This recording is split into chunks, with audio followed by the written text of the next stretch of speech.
Welcome again to a session with Professor Emeritus Stephen Adei on the productivity paradigm. I'll be ending the series today by looking at the productivity paradigm and the progress of nations, with particular reference, of course, to my dear country, Ghana. The productivity paradigm and the progress of nations. Earlier in the series, I talked about 3 seminal works in this area. One by Adam Smith, the father of economics, in his book, The Wealth of Nations, whereby he saw division of labor with people acquiring skills and working in tandem, leading to explosive and massive increase in productivity at the factory level and also in exchanging with other nations at the national level. Max Weber noted that culture matters, and of course that's the title of another book by some Americans. But before them, Max Weber says that the Protestant ethic, which means the culture of Western Europe Protestants after the Reformation, they are insisting on hard work, on productivity, savings, he called it frugality, investing, and accumulating wealth made the rise of capitalism possible.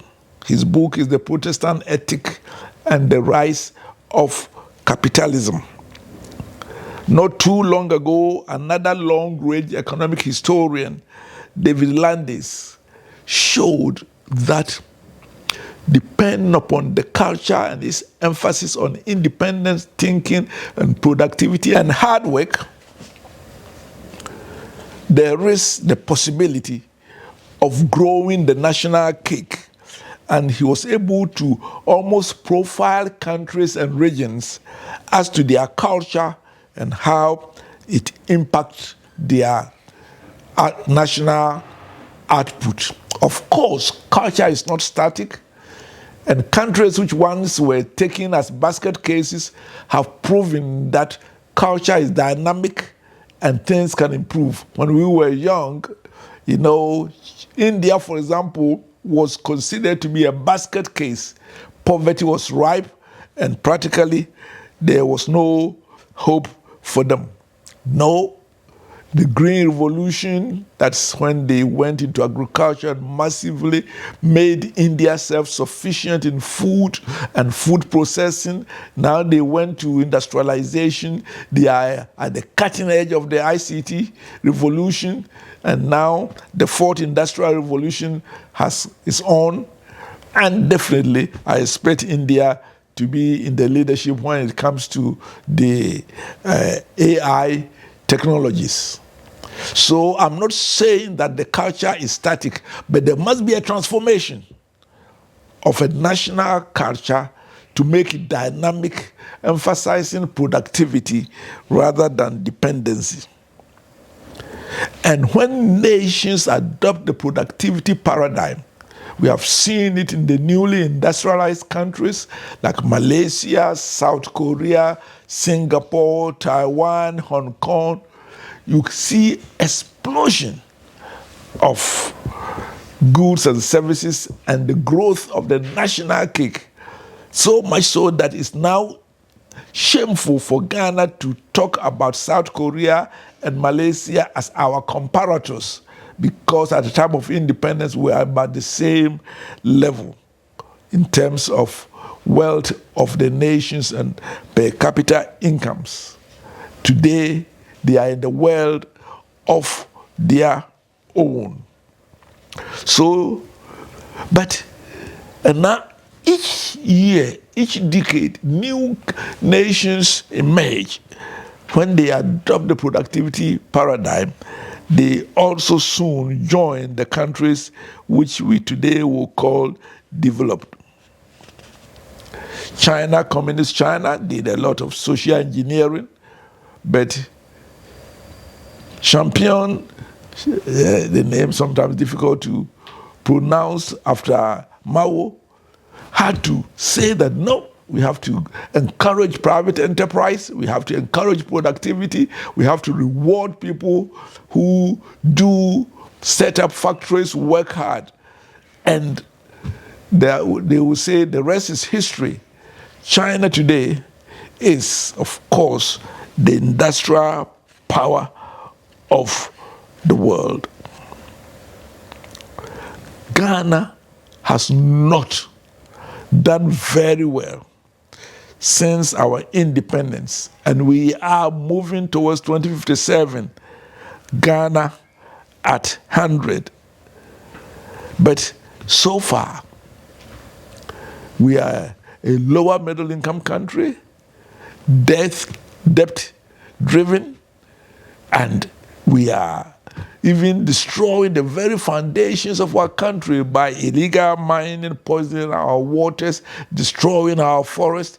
The very fabric of our society is in danger.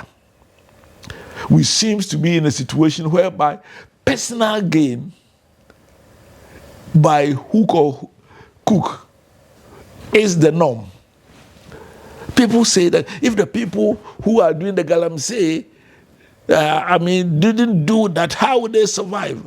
Because there's mass unemployment. If you use that philosophy, we will soon be supporting naked armed robbery, because then you are saying that it does not matter whichever means you use to gain livelihood. Their situation, yes, are quite dire in some cases, but you cannot say that you support illegalities. After all, then that will be also a case for people to be corrupt by abusing public office for personal gain. I think that we as a people are in danger whereby we glorify people irrespective of how they gain their wealth, but not celebrating productivity and rewarding them, those who are productive, accordingly. I think that we need to seriously look at how our worldview and whether we are on the productivity trail or else change our mind. I think that we are on the opposite side. We are not celebrating productivity as a nation.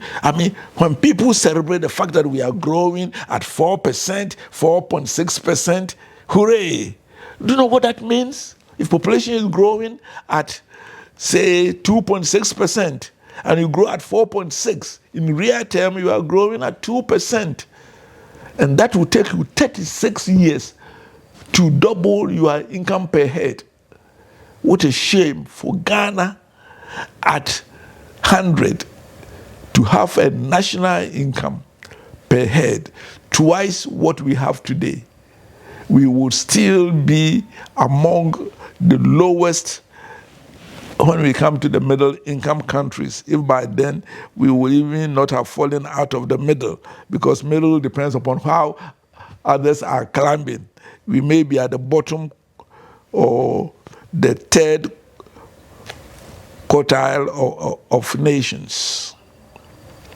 And therefore, I believe that certain things must be looked at and looked at seriously. The first is our leadership. Leadership is cause, everything else is effect. When our leadership are rewarding mediocrity, those who will sing, every now and then, where were they when we were campaigning? The average Ghanaian should not be on the campaign trail. Excuse me. They must be producing as farmers, as factory hands, as public servants. Yes, let the politicians campaign, bring their ideas, and then we vote relatively or kick them out if they are not meeting expectations. But for the leadership to say we reward those who are sycophantic and saying all sorts of things. I remember when we were little, there was a CPP. My father was the district chairman of Adansi Banka constituency, singing Nkrumah never dies and the rest. This is rubbish.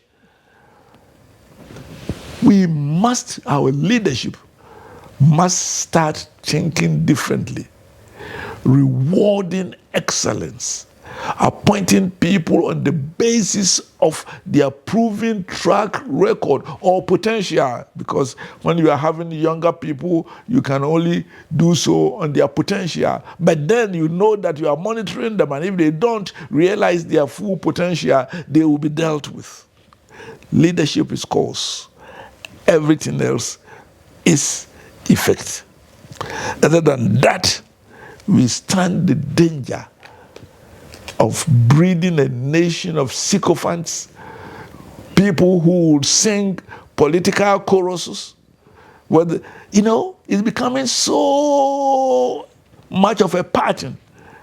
When the NDC won the election in 2008, I happened to sit with a very key member at a party, which not for the NDC, a public function. And there was a dinner, and I was sitting at the table. And his words, "Oh, we went on leave, we are back."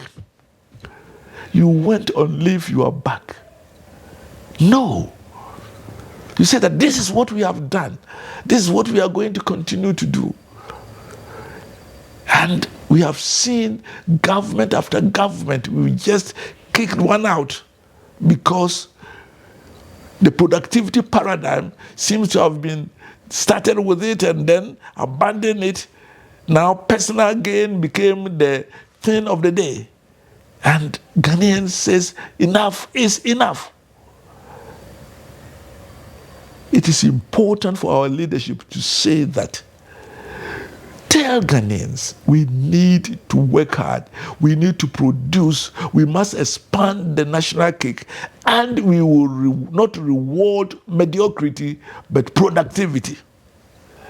And then we will see within a short time the growth of our national cake. Many people are thinking of Donald Trump cutting off aid. Actually, sometimes I wish all aid would be cut off so that we would have to find a way of survival and make use of what God has given us. Of course, just a few years ago, the mantra was Ghana beyond aid. We ended up going about asking for people to forgive our debts and to give us aid to tie us in for some years. The question is this: if you don't, as a nation, and we don't embrace the productivity paradigm, we will be going and borrowing with cap in hand and will be at the mercy of those who are supposed to be our benefactors. The nations that have made it focused on productivity. Their relationship with foreigners was based upon national advantage. What value addition are we going to bring? In our case, we almost give our wealth, our natural resources on a golden platter to foreigners. And the other day I was talking to a minister for finance, and he says, I don't think that we are getting even 25% of our minerals. And he says, oh, it's about 5%. What a shame. Value addition and what is retained in the country.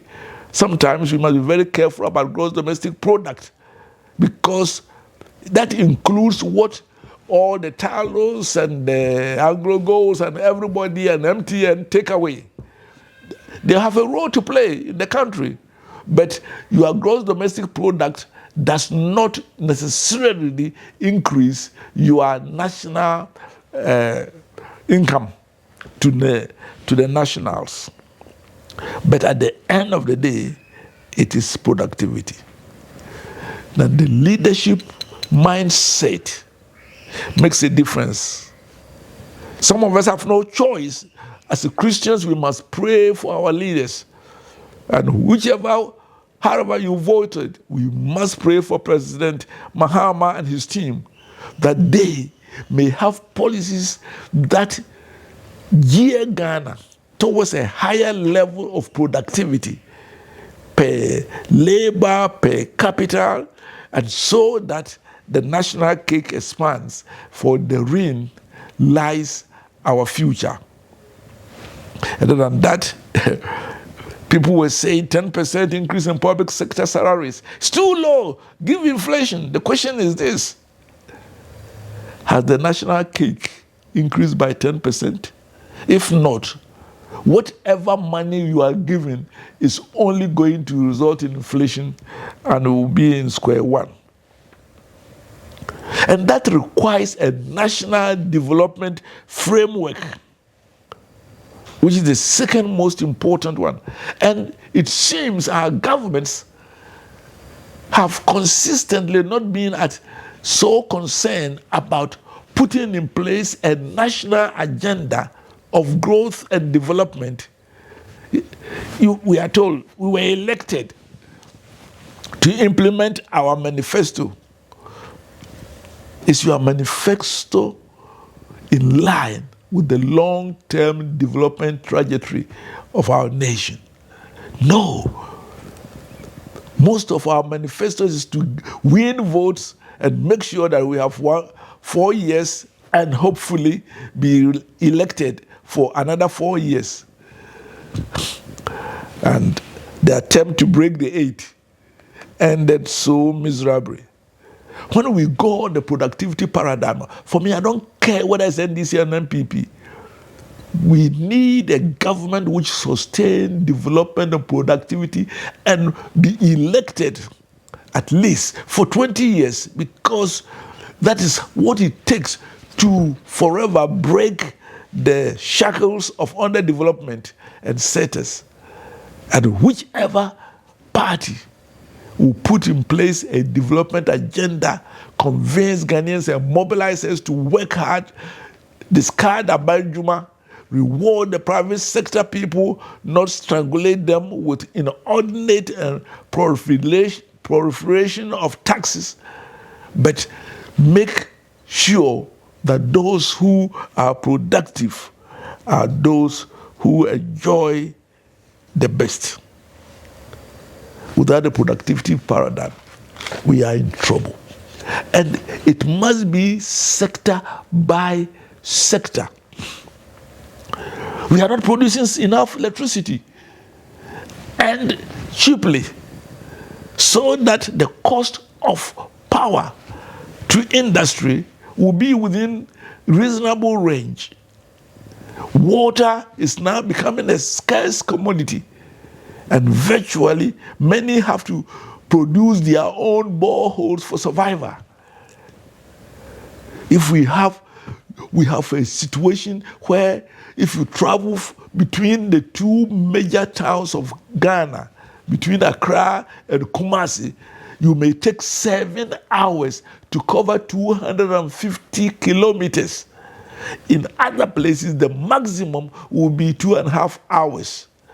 Is that productivity? We must change our mind. Is our education system geared towards high level of productivity? No.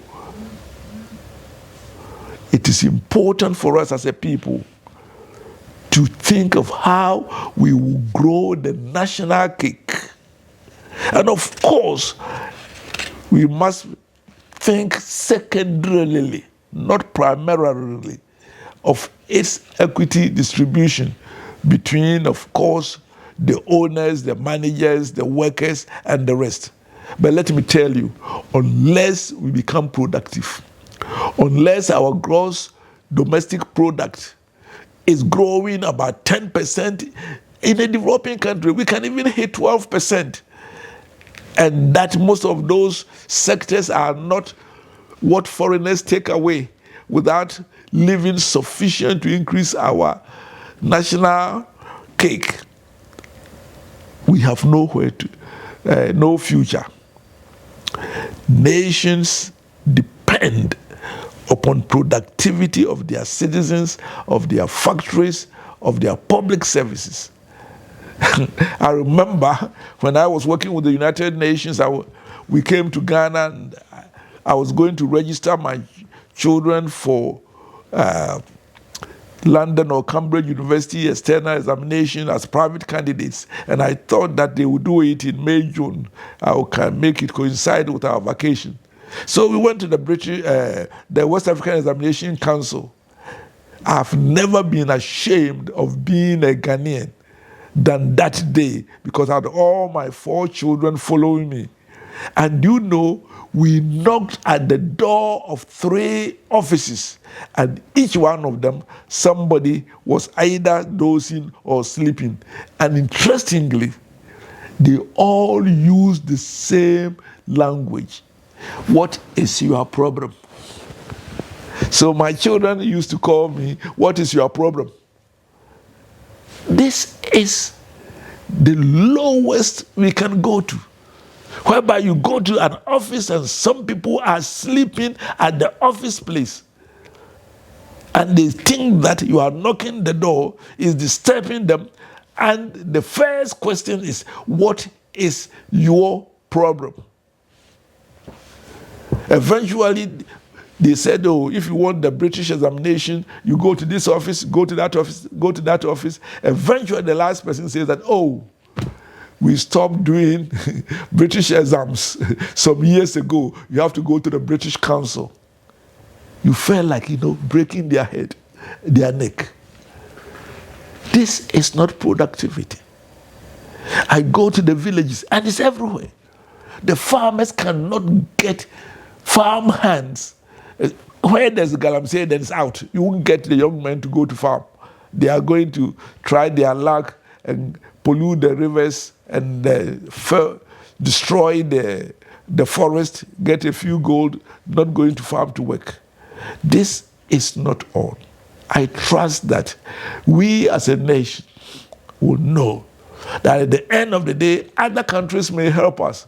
They may give us some little aid here and there, but nothing would save Ghana other than being productive, using our brains, our hands, and our hearts to produce at the highest level before we can even think of sharing.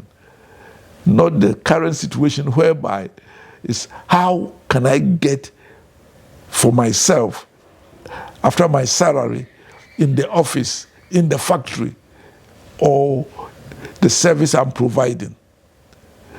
Let me conclude by saying that whether we are individuals, corporations, or a nation, our only future lies in the productivity paradigm.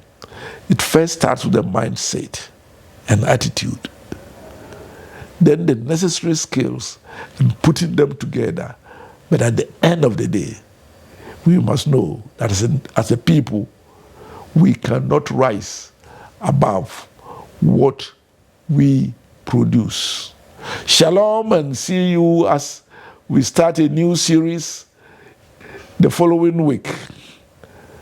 It's always your friend, Emeritus Professor Stephen Adei, coming your way. I'm debating whether I should talk about my next series should be on finance or on love life of both young, married, and old people. But we'll get there when I've made up my decision which one will come first, because we will do both of them during the year. Always, every week, meet me on YouTube. But don't forget that you can hear me always at 8 a.m. on ZFM 101.9, the Business and Leisure Channel. Thank you.